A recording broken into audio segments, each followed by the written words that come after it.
If you go ahead and open your Bibles to the book of Ruth, that's where we're going to begin our lesson today. Before we get started, though, I ask Ronnie Henderson to lead our minds in prayer.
Yes, I do mirror the sentiments of Ronnie. I appreciate that prayer talking about the attributes of Ruth, because it was certainly a vast contrast than where we were just last week, talking about the last couple chapters in the book of Judges, talking about the Levite and his concubine, and how he traveled to his father-in-law's home, which was Bethlehem of Judah, which is also going to be a backdrop for this story that we're in tonight, and how when they're traveling back from where he was there, he stopped in Gibeah and was treated certainly without moral scruples and certainly without kindness and welcoming in, because the men of Gibeah wanted to have intimate knowledge with him and his servant, but instead the Levite left his concubine out, and the old man also left his daughter, but we don't hear anything in the chapters about his daughter. So we see the territory of Bethlehem and Judah, Gibeah, and that trail or that path, that trade route that went all the way up to the hill country where we find the Levite and the concubine. In chapter 20, we see how the Levite had sent the pieces of that concubine to the rest of the tribes, and they sent it out, and the tribe of Benjamin was not going to give up the men who did this immoral act. In fact, we're going to be defiant, even defiant to Jehovah. Even in odds of 400,000 to 26,700 men, they still were going to be defiant. And Israel told them, hey, all we need to do is you give us those men. Nope, we're not going to do that. But the Benjamites thought that, hey, look, God's with us. We defeated them twice. We defeated Israel twice. And so we're going to do that a third time. But that didn't go so well for them.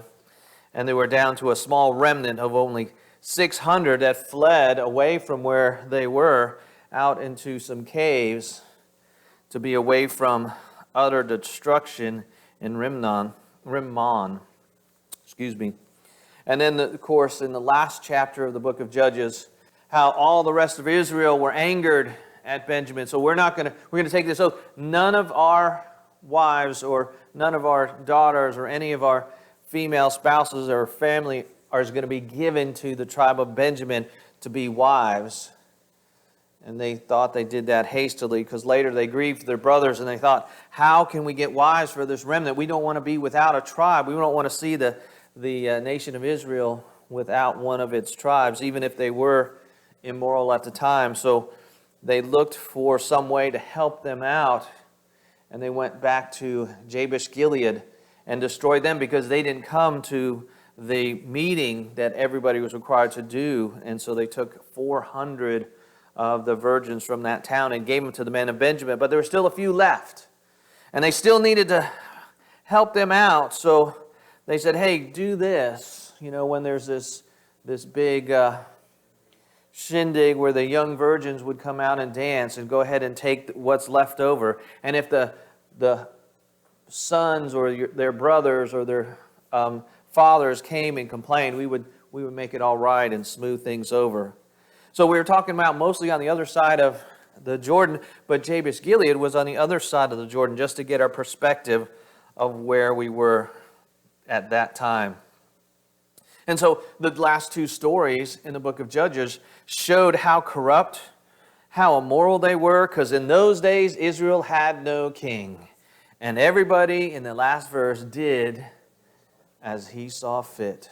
And apparently there was no compass, even though God had given them the compass, and you're thinking, okay, all is lost. Israel is not going to be found faithful in God's eyes. And then we get to the book of Ruth, and we see it's a vast setting. It's different. And we're going to see that they started in Moab. We're going to see basically an intimate story of a family, a woman who had a husband and two sons, and the sons got married, and then they were gone. It shows a period of peace, though, between Israel and Moab, which is in a vast contrast when we looked early in the book of Judges. So let's turn to Judges chapter 3, and we remember that was when we're in the period of Ehud is the judge, but Eglon was the king of Moab, and he was not very good or very nice to Israel. And we start in verse 12. Now, therefore, take you 12 men out of the tribes of it. Did I do that right? Yeah, I was reading out of Joshua. That's not the same book. I was like, that didn't seem right. Okay, one book more. Judges chapter 3. Okay. That's where the children of Israel again did what was evil in the sight of Jehovah. Jehovah strengthened Eglon, the king of Moab, against Israel, because they had done that which is evil in the sight of Jehovah. Now, he oppressed Israel for 18 years. And we remember the story of Ehud. He was left-handed and he had a knife and he plunged it in his battle. But we didn't have a very good relationship between Israel and Moab. But now in this story, in the book of Ruth, we see they have a much better relationship, because they said the family who was in Bethlehem and Judah, they went there because there was a famine there. And we see the time period, right? It shows accounts of a young daughter-in-law's faith and trust in her mother-in-law, a bond of love between these two women. We see that even though she was told to leave, she stays with her mother-in-law. We see Naomi go through periods where she feels full. She has a husband, she has two sons, and then they're going to get married, and her life is full and complete. And she thinks, what happens after my sons get married? Well, I'm going to have grandchildren. And certainly my quiver will be full then. And so we see these stories kind of intersect. And what's going to happen with the nation of Israel? What is going to be like?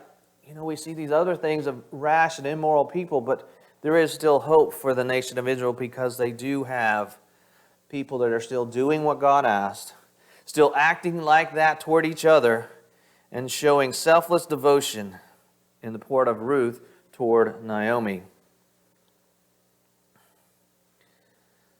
And then we think of, okay, when did this book occur? When was the time period? We had a little glimpse as to when the other verses were. We thought early in the Judges period. And now we see in the last part of Ruth that she's included in the lineage of Christ, as Ronnie told us, and she is the great-grandmother of King David. And so we know at the end of Judges, we start into the period of the United Kingdom, and we see Saul, and then shortly thereafter we see David. So we look at to when she was around. When did this time period occur? And what a contrast that a woman from Moab, not born directly in the nation of Israel, demonstrates God's love toward Naomi, but God's love toward God's people even, and how respectful she was to their ways and the things that were happening. So in the beginning of the book, we see that Naomi and her husband and her two sons left Bethlehem in Judah and went to sojourn in the country of Moab. Because why? Because there was a famine in the land. Verse 1.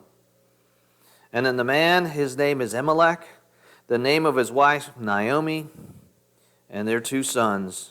And they came into the country of Moab and continued there. And in verse 3 we see Elimelech dies. But she's still full. She still has 2 sons. And while they're there in Moab, both her sons take women from them, and they're married. Well, remember God had told his people, hey, you can't marry any foreign people. But Moab was really a descendant from Lot and his youngest daughter. And we saw that in Genesis 19. And we even talked about that when we were earlier in our period of the invasion and conquest, when they talked about going around and not attacking the Moab people because they were part of your relatives and related. But we saw that in Genesis 19:37. So from Lot and his relationship with one of his daughters becomes the tribe of Moab. So they are related. So it wasn't forbidden to go there. We see the location where they were was in the hill country, and it was, at the time when you don't have famine, it's very fertile. You can grow a lot of vegetables and feed your family. So they wanted to then travel around the edge of the Dead Sea and down past the tribe of Reuben into Moab, where they can find sustenance for their family. Now, in verse 5 of chapter 1, they had been there in Moab for 10 years, and both Ruth's sons pass away. They die. They don't tell us how her husband died. They don't tell us how their sons died, but they both passed away. And then she arose and she said, well, what's to hold me here now? Right? I might as well go back to my native country. And then she arose, verse 6 says, and her daughters-in-law, that she might return from the country of Moab, for she had heard in the country of Moab that now Jehovah had visited his people in giving them bread. Now God continually burdens Israel because they fall away. But when they come back to him, he restores them. He brings them back up. Their kneading bowl, their food, their crops, their things that they have sustenance. So it's a time of peace between Israel and Moab. It's also a time where prosperity has come back into the land. Well, she prepares to go back to Moab, and then she decides, well, it's probably better that these 2 young women that had husbands stay in this country to find husbands.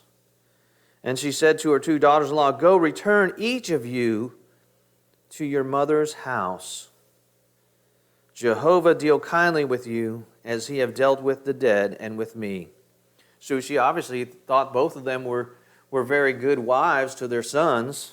She wanted nothing but the best for them and to return back to their mother's area, their home, or their countryside, so that they may have full lives and that God may grant them a chance to have another husband. But they're not going to be able to do that with her, she thought, because she, in the nation of Israel, remember the lineage. If you have a son that dies, then the younger brother would then raise that wife and he would keep that inheritance. But she has no more sons. And she tells him, I'm old in years. Is there any reason for me to have a husband and you stay until I have more children so I can have a son?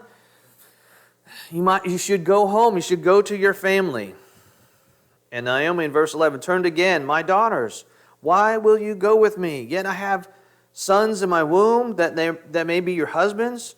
Turn again, my daughters, go your way, for I am too old to have a husband. Now, I'm not sure what age that is, but she thinks she's too old to have a husband.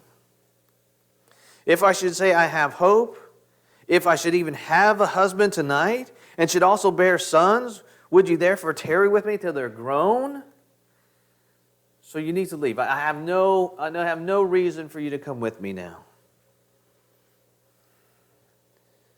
And she says, they lifted up their voices and wept and kissed her mother-in-law, but Ruth claved unto her.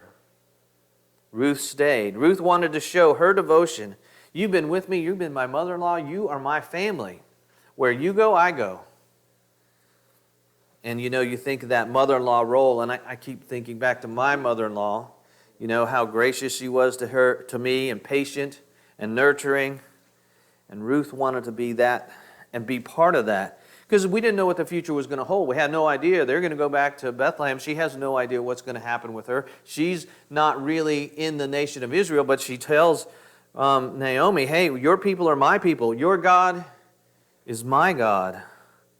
I am following you. I am following you and being with you. Don't send me away. I caught one thing here that I thought was interesting. It said, and she said, behold, thy sister-in-law is gone back to her people and unto her gods, and return thou after thy sister-in-law. So obviously, they had other gods and things that they followed. Oh yeah, we know in that period of time there was a lot of pagan gods in Moab. Yes. But it was in this family. Yes. Even though Ruth, Naomi, obviously wasn't, but right. And, yeah, no, that was good. That it's like, okay, she's going back to her family and her gods, but Ruth says that thy people shall be my people, and thy God my God, in verse 16. Yes. And what will the future hold? Naomi's not sure. Ruth isn't sure. But Ruth knows she's going to travel with her mother-in-law, and she's going to be with her.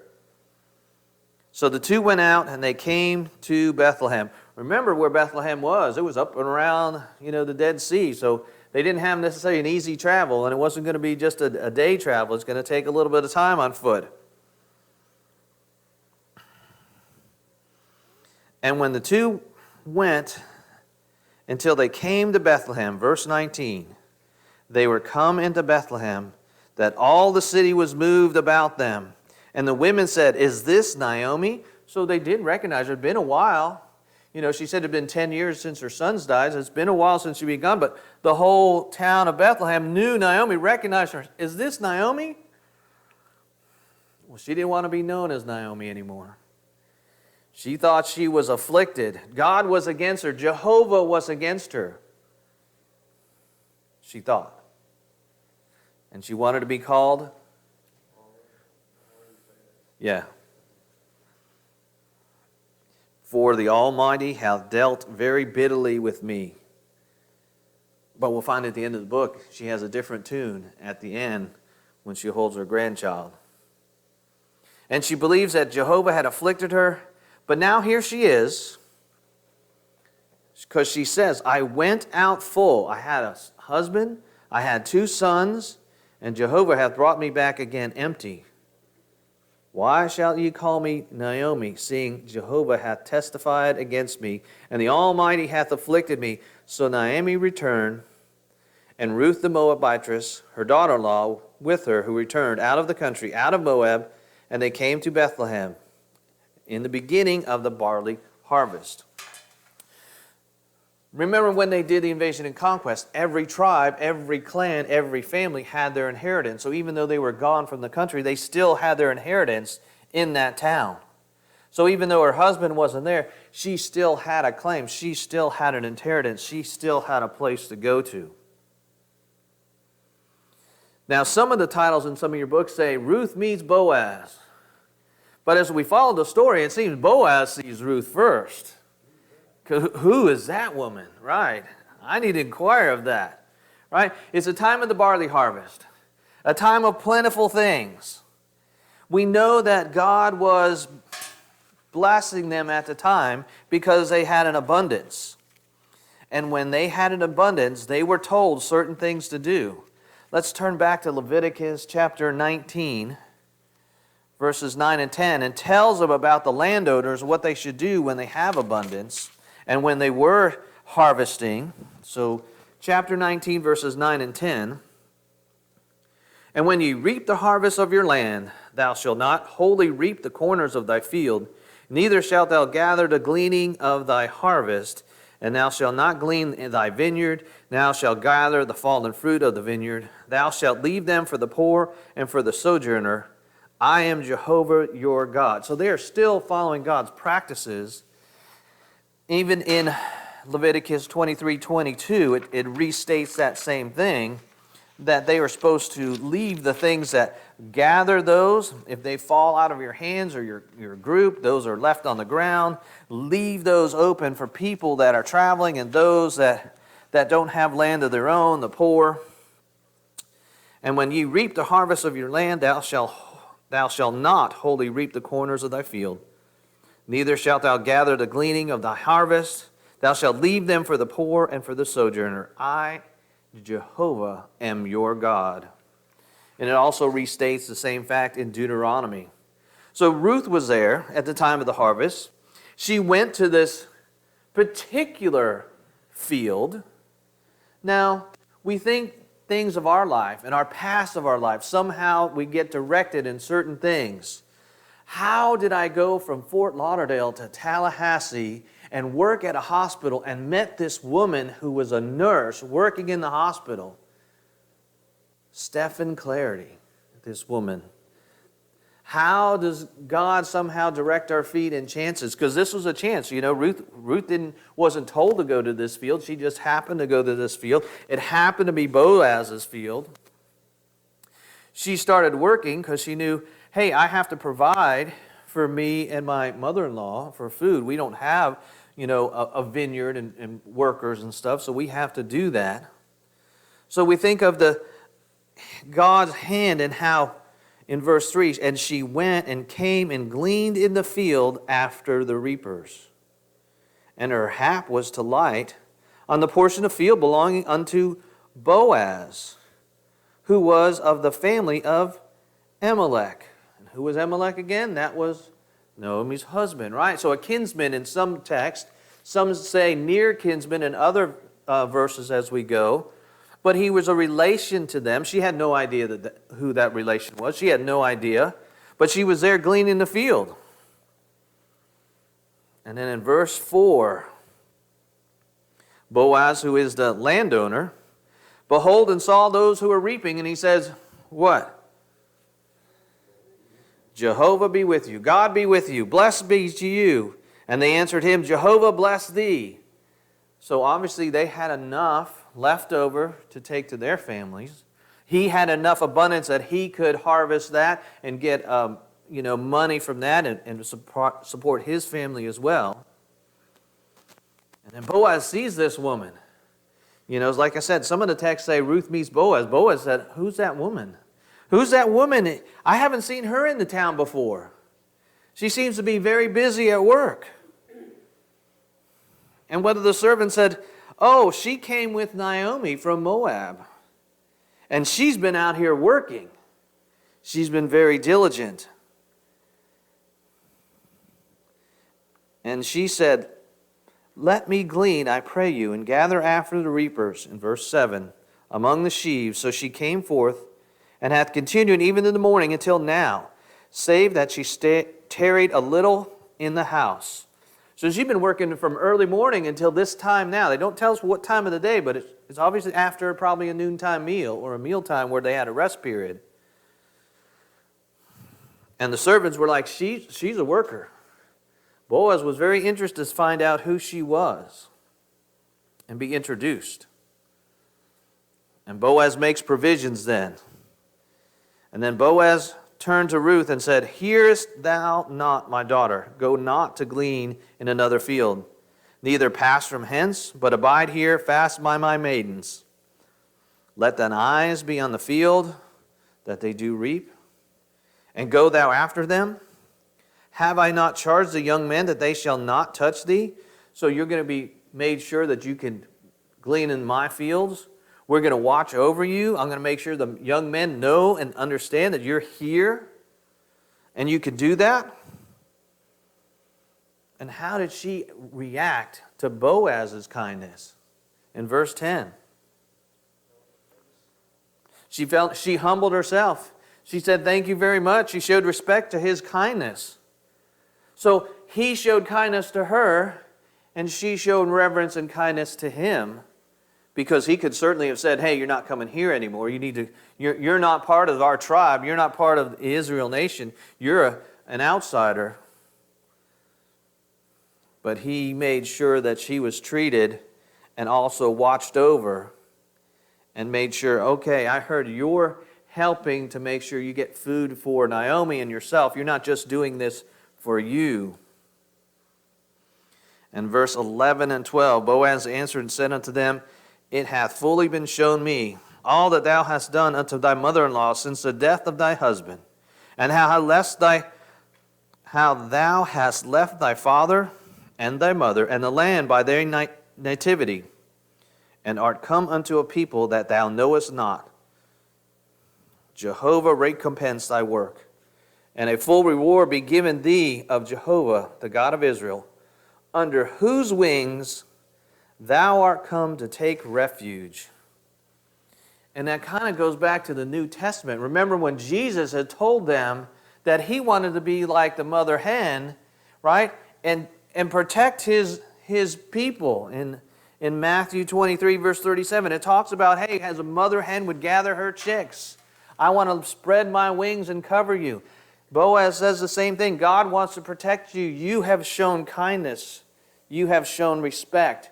You have shown that you are of God's people. And using that nature. You're using that nature that you would work hard in the noonday sun, and that you weren't doing it just for yourself, that you were doing it for you and your mother-in-law. Well, Ruth continues to work hard, continues to glean until the end of the day. Boaz continues to help her, and as she needs food, he tells her, Come, eat with the maidens that I have provided for. Come, let us give you bread. Let you dip your bread in the morsel of vinegar, in verse 14. And she sat beside the reapers, and they reached, and they gave her parched grain, so grain cakes that they passed to her, and she did eat, and she was sufficed. And we said, it sounded like she had leftovers, because she didn't eat it all. She kept some, so, hey, I ate till I was satisfied, and I'm going to take some back to Naomi to make sure she's also provided for. And when she had risen up to glean, Boaz commanded his young man, saying, Let her glean even among the sheaves, and reproach her not. And also put some out for her from the bundles, and leave it, and let her glean, and rebuke her not. So even some of the bundles we're going to put aside for her, because she's got another mouth to feed. She's got a mother-in-law that she needs to take care of. Hey, make sure you put enough aside. And he knew that she was related to his family. So I'm going to provide for her. What a nice story compared to where we had been. And we see both parties, Ruth and Boaz. And we see those around her, even his men, Boaz, his field hands, even the maidens around here treated her with respect and brought her in. And then, of course, Naomi is amazed. Wow, look at all this that you've gotten. Where did you get this from? Where did this come? It says in verse 17, she had an ephod, which is like 20 to 25 pounds worth of grain. That's a whole bunch of grain. She said in verse 18, Ruth says, And she took it up and went into the city, and her mother-in-law saw where she had gleaned. And she brought forth and gave to her that which she had left after she was sufficed. And her mother-in-law said unto her, Where hast thou gleaned today? And where hast thou wrought? Blessed be he that gave you knowledge of thee. And he showed her mother-in-law which whom she had wrought, and said, The man's name with whom I wrought today, or worked, is Boaz. So Naomi knew, and Naomi said to her blessed daughter-in-law, Blessed be of Jehovah, who hath not left off his kindness to the living and the dead. Because Naomi said unto her, The man is nigh of kin unto us, one of our near kinsmen. And also in some of the versions it says redeemer kinsman. A New International says that. And so redeemer kinsman, one of those relatives that could help them. And also remember, she is of marrying age. And the lineage goes, if she had, if there was a son of Naomi, he would take her to be his wife. So their inheritance wouldn't go away. Well, if there's no person of that, if there's no near kinsman or there's no immediate relative, it kind of moves down the chain. And Boaz was one of that lineage that could happen to. And so she told her after she had done gleaning, hey, you want to keep going back there. Keep going back there because he is part of our family. He's part of our kinsmen. He's part of the people that we're related to. And then Ruth said, yea, he said unto me that thou shalt keep fast by the young men until they have ended all my harvest. And Naomi said unto her Ruth, her daughter-in-law, it is good, my daughter, that thou shalt go out with his maidens, and that they meet thee not in any other field. So don't go anywhere else. You need to keep going back to that farm. You need to keep going back to those fields because he's going to provide for you. So it says she did.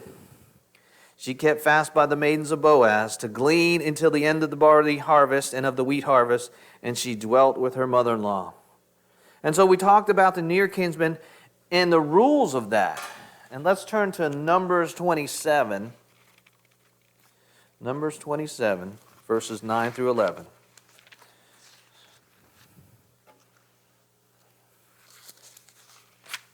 Numbers 27, 9 through 11.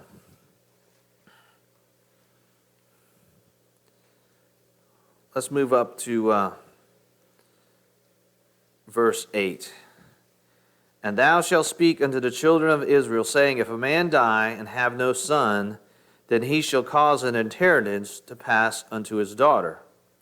And if he have no daughter, then he shall give his inheritance unto his brethren.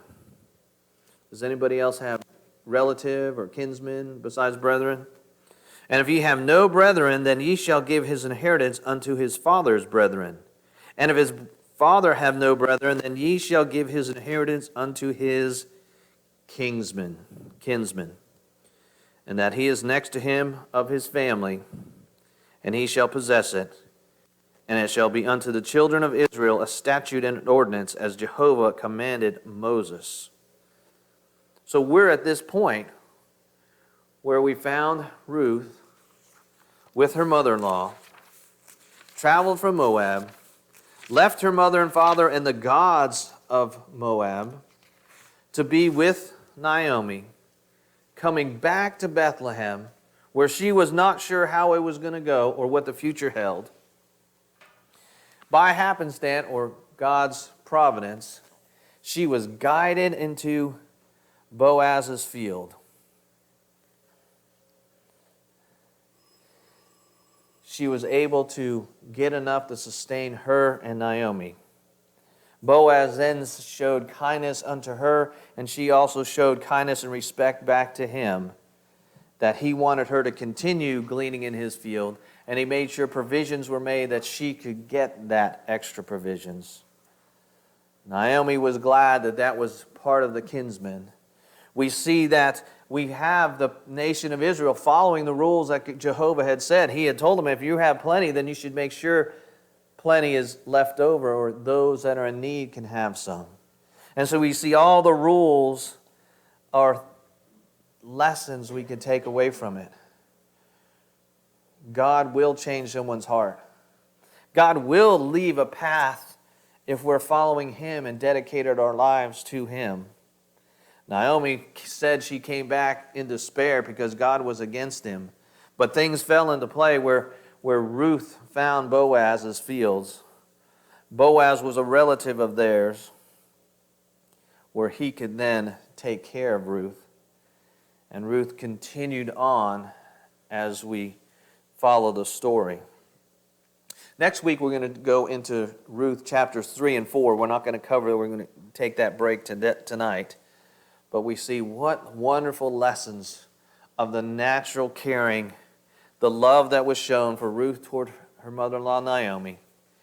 Naomi, who was in despair, is starting to have hope again. The Boaz who meets Ruth or sees her gives kindness and attention to her. And then Ruth herself showing the humbleness and the recognition that he was someone that was providing for them. And then even the things that she had taken in, she had food. She made sure her mother-in-law had food. And she brought all that back to her mother-in-law so that she can also be sustained. Well, I thank you again for your kind attention. Ruth is a really good and nice story. And we'll finish chapters 3 and 4, Lord willing, next week. Thank you.